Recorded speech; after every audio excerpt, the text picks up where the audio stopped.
Pada suatu malam yang hening, tubuh tertidur, namun kesadaran masih terjaga.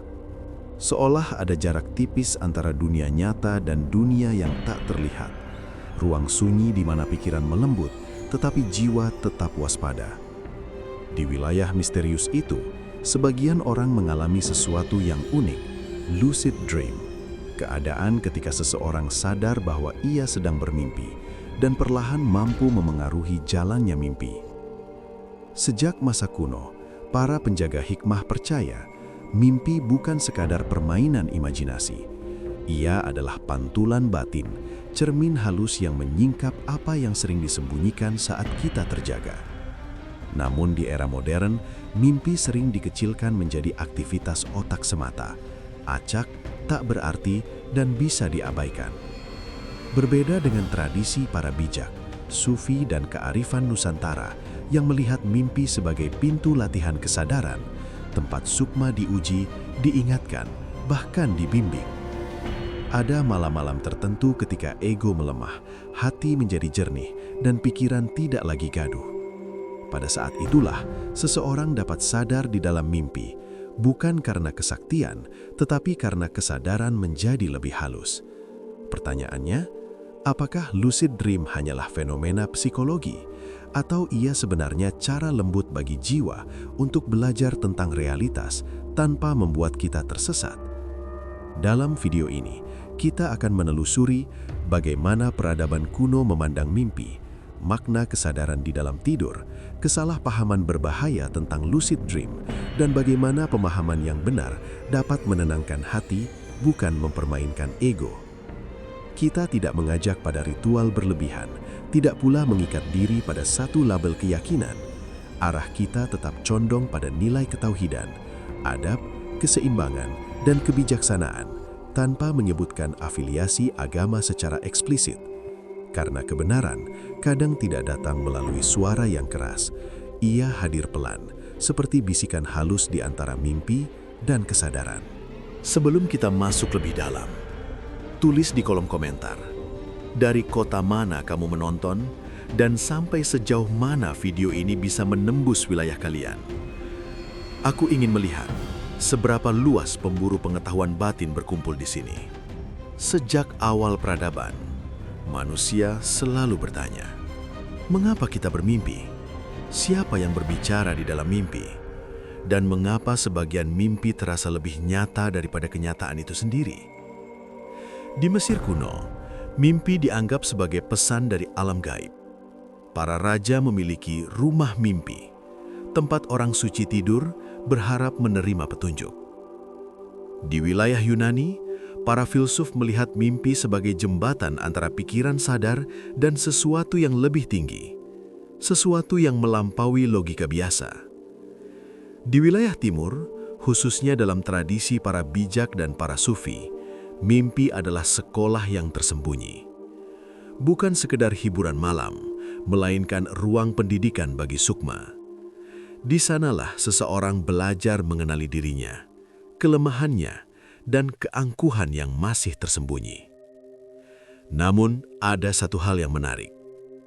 Di banyak teks kuno, lucid dream tidak pernah digambarkan sebagai permainan.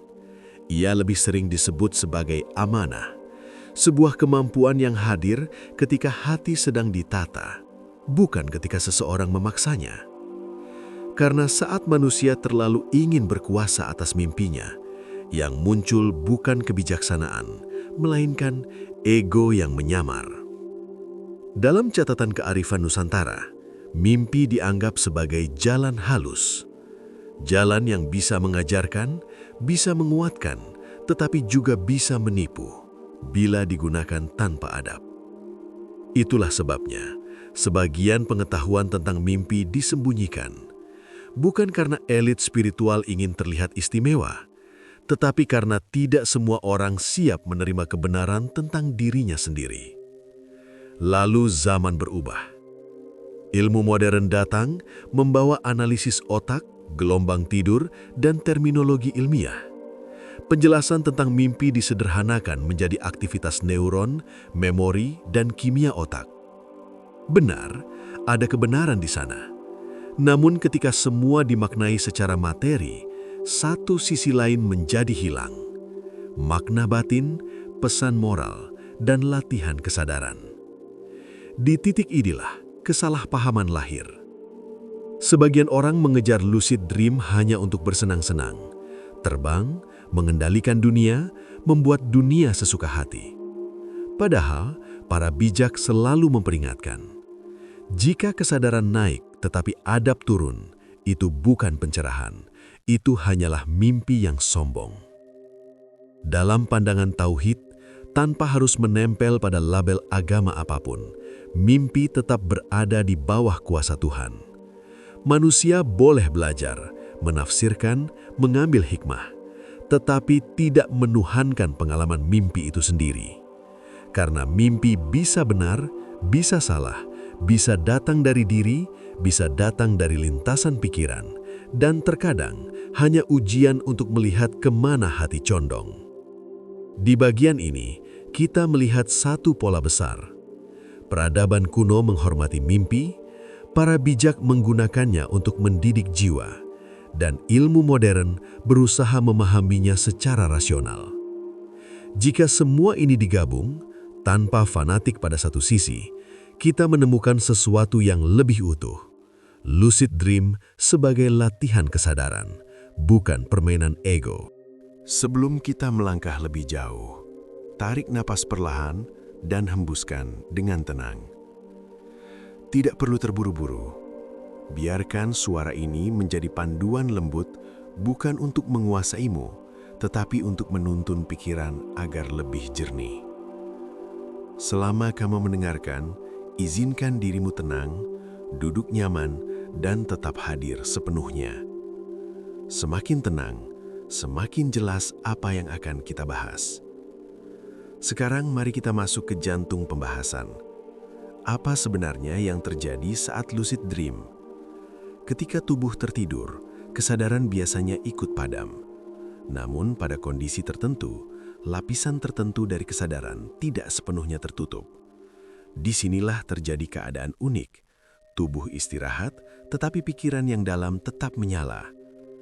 Para ilmuwan menyebutnya kombinasi fase tidur REM dan aktivitas gelombang otak tertentu. Namun para bijak menggambarkannya lebih sederhana. Tubuh pulang ke tanahnya, kesadaran kembali ke awal dirinya. Dalam lucid dream, seseorang tiba-tiba menyadari, ini mimpi, ini bukan kenyataan fisik. Kesadaran ini membuat kita mampu mengamati mimpi, memilih jalan cerita, atau keluar dari situasi yang menakutkan. Namun disinilah rahasianya. Lucid dream bukan soal mengendalikan dunia mimpi, melainkan melatih diri agar tidak dikuasai oleh mimpi. Dan saat kamu mendengarkan bagian ini, biarkan pikiranmu terbuka, tidak memaksa, tidak menolak. Nikmati saja penjelasan ini dengan rileks. Setiap kata hanya mengantar kesadaranmu menjadi lebih halus. 3 lapis mimpi menurut hikmah kuno. Dalam tradisi kebijaksanaan lama, mimpi sering dibagi menjadi 3 tingkatan. Mimpi dari pikiran sendiri, sisa aktivitas, kecemasan, keinginan, film, media, dan memori. Ini paling sering terjadi. Mimpi yang bersifat simbolik, mengandung pesan moral, pengingat atau refleksi dari kondisi hati. Tidak selalu literal, butuh kebijaksanaan untuk menafsirkannya. Mimpi yang menguji, bisa berupa peringatan atau pelajaran. Disinilah seseorang diuji, ego, niat, dan arah jiwanya. Lucid dream bisa muncul di salah satu dari ketiganya. Karena itu, orang bijak selalu berkata, tenangkan hati sebelum tidur. Dan di momen ini, saat kamu terus menonton, biarkan hatimu ikut melunak. Semakin santai, semakin mudah memahami. Mengapa sebagian orang mudah lucid dream? Biasanya muncul pada mereka yang pikirannya sensitif, sering merenung, jarang terbawa arus keramaian, dan memiliki kesadaran diri yang kuat. Namun bukan berarti ini keistimewaan spiritual otomatis. Kadang ini hanya kemampuan alami otak yang sadar saat tidur. Yang berbahaya adalah ketika orang mengejarnya demi kesaktian, kebanggaan, pelarian dari kenyataan. Karena ketika ego menjadi pusat, mimpi bukan lagi cermin, melainkan labirin. Di sini, izinkan sugesti kecil bekerja. Tetaplah menonton dengan tenang. Biarkan pikiranmu terbuka, tetapi hatimu tetap terjaga. Semakin tenang, semakin dalam pesan ini menyentuhmu, tanpa memaksamu, tanpa mengikatmu. Lucid dream bukan dunia bebas tanpa aturan. Banyak orang berpikir, kalau sadar sedang bermimpi, berarti aku bebas melakukan apapun. Para bijak justru mengingatkan, dalam mimpi, adab tetap berlaku. Apa yang kita lakukan di dunia mimpi meninggalkan jejak pada jiwa, menumbuhkan kebiasaan, membentuk dorongan, menguatkan tabiat. Jika mimpi digunakan untuk mengejar hawa nafsu, maka ketika terbangun, nafsu itu akan terasa lebih kuat. Sebaliknya, jika digunakan untuk belajar mengatur diri, menghadapi rasa takut, memperhalus hati, maka mimpi menjadi latihan kesadaran. Dan saat kamu masih di sini, mendengarkan, perhatikan, pikiranmu mungkin terasa lebih fokus, lebih tenang. Itu bukan sihir, hanya kesadaran yang mulai tertata. Pertanyaan penting. Jadi apakah tujuan utama lucid dream? Bukan untuk berkuasa, bukan untuk pamer, melainkan untuk mengenali bagaimana pikiran menciptakan realitas, bagaimana ketakutan muncul dan menghilang, bagaimana ego mencoba mengendalikan segala hal.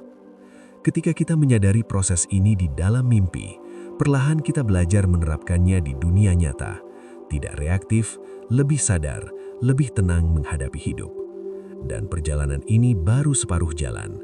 Di bagian berikutnya, kita akan menggali makna tersembunyi, paradoks, dan rahasia yang jarang dibahas tentang lucid dream, termasuk hal-hal yang sering disalahpahami. Sebelum kita masuk lebih dalam, aku ingin melibatkanmu sebentar. Tulis di komentar. A. Apakah kamu pernah sadar sedang bermimpi? B. Apa yang terjadi di mimpi itu? Menakutkan, indah, atau membingungkan? C. Menurutmu, mimpi itu hanya permainan pikiran atau ada sesuatu yang lebih? Cerita kalian penting, karena dari sanalah kita belajar. Setiap mimpi membawa bahasa yang berbeda. Menyibak sisi gelap dan sisi terang lucid dream. Lucid dream sering dianggap sebagai kekuatan super. Bisa terbang, menciptakan dunia sendiri, bertemu seseorang yang telah tiada. Namun para penjaga hikmah selalu menekankan, semua yang terasa besar belum tentu benar, dan semua yang terasa kecil belum tentu salah. Ada dua jalan dalam lucid dream. 1. Jalan ego. Seseorang sadar sedang bermimpi, lalu menggunakan mimpi untuk memenuhi keinginan tersembunyinya. Ia menikmati kontrol, ia merasa lebih hebat dari realitas. Hasilnya, saat bangun ia merasa kosong. Ada rasa haus, ingin kembali ke mimpi, karena dunia nyata terasa membosankan. 2. Jalan kesadaran. Di sini, lucid dream dipakai untuk melihat diri sendiri. Rasa takut, amarah, nafsu, luka yang belum sembuh. Mimpi menjadi cermin, bukan dunia bermain, tapi ruang belajar. Paradoks. Semakin ingin mengontrol, semakin mimpi itu lepas dari kendali, berubah aneh, menegangkan, bahkan menakutkan. Kenapa? Karena mimpi bukan tempat kita menjadi penguasa. Mimpi adalah tempat kita menyaksikan bagaimana pikiran bekerja. Saat ego mencoba mengambil alih, mimpi merespon dengan simbol-simbol yang menegur.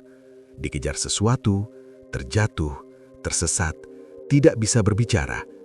Bukan untuk menakuti, tetapi untuk berkata, ada sesuatu yang harus kamu hadapi, bukan kamu kuasai. Di titik ini aku ingin bertanya lagi.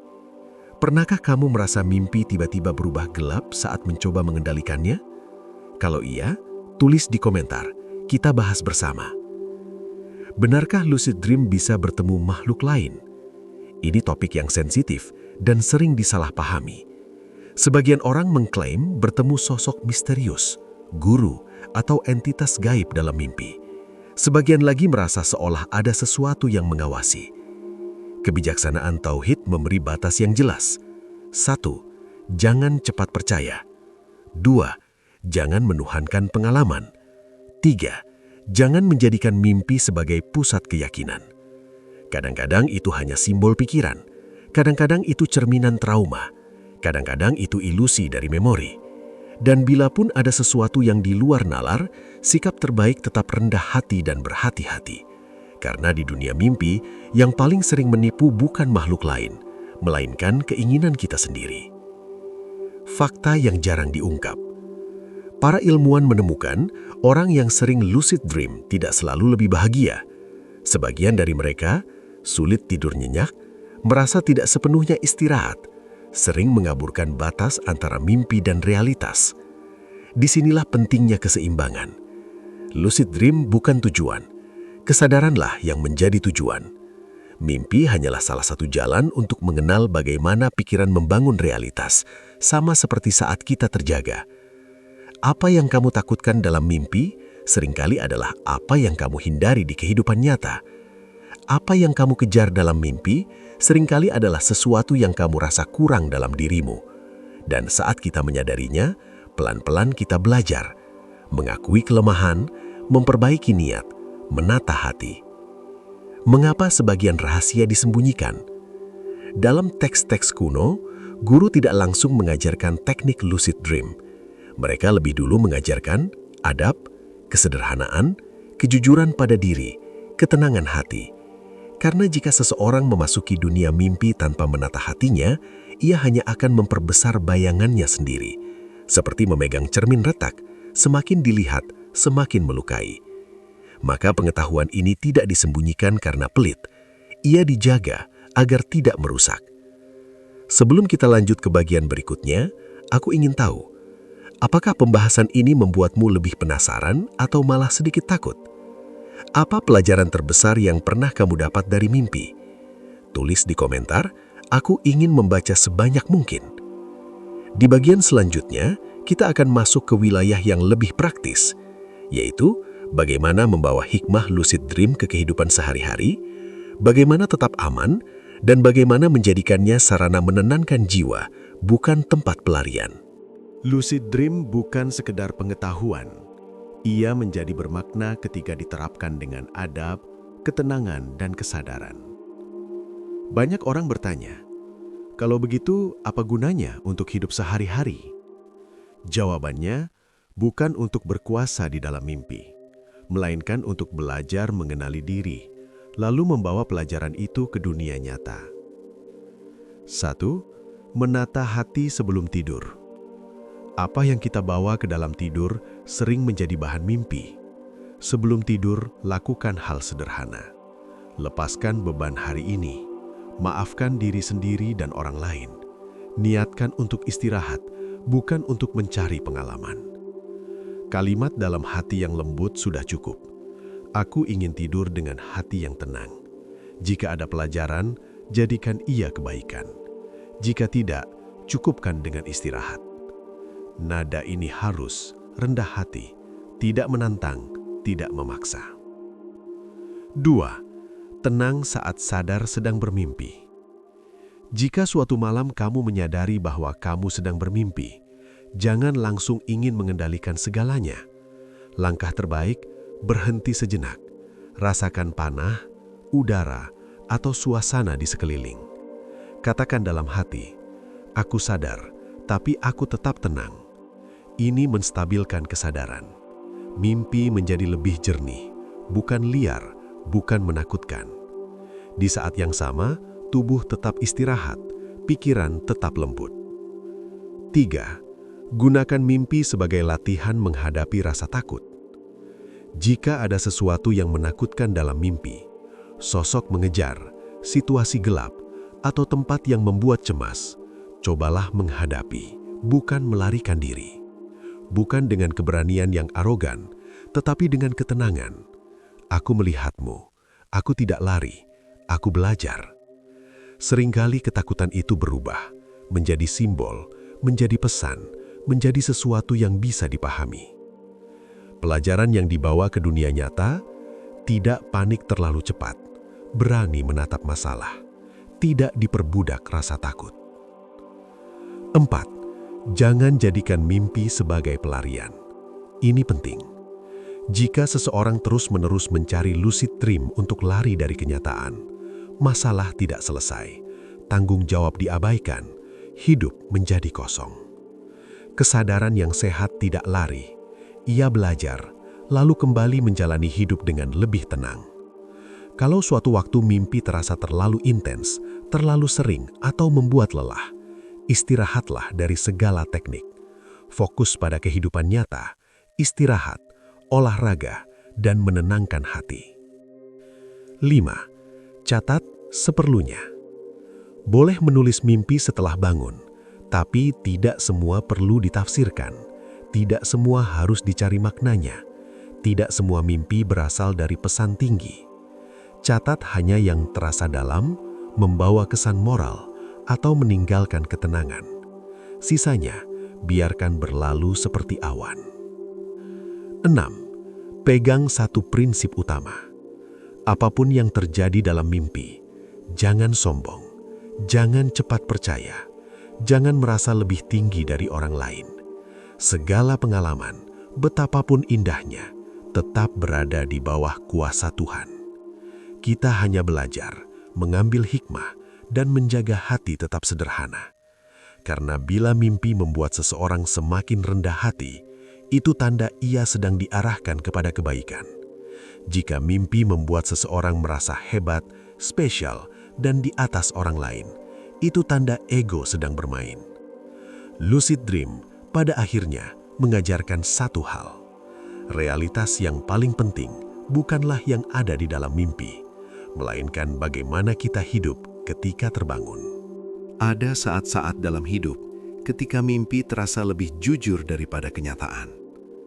Di sana kita melihat ketakutan yang kita sembunyikan, keinginan yang tidak kita akui, dan luka yang tidak pernah kita sentuh.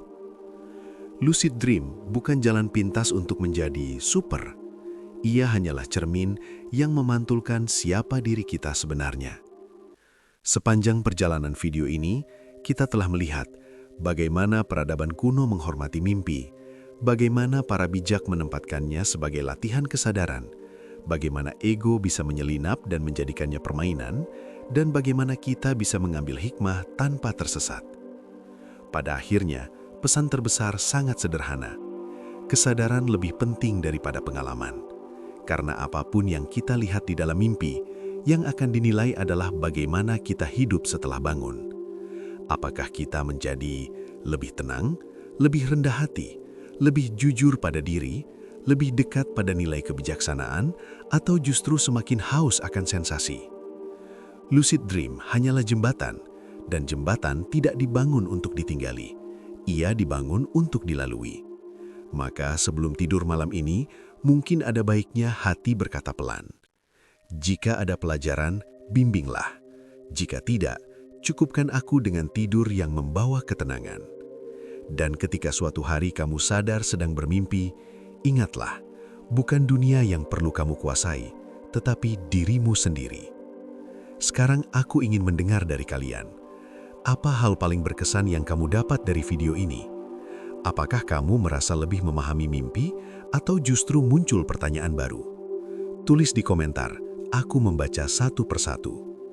Jika topik seperti ini membuatmu tertarik, dukung dengan like, komentar, dan subscribe, supaya kita bisa menjelajah lebih jauh tentang kesadaran, hikmah kuno, dan rahasia batin dengan cara yang bijak. Karena mungkin rahasia terbesar bukanlah apa yang kita lihat di mimpi, melainkan bagaimana kita terjaga dengan hati yang sadar.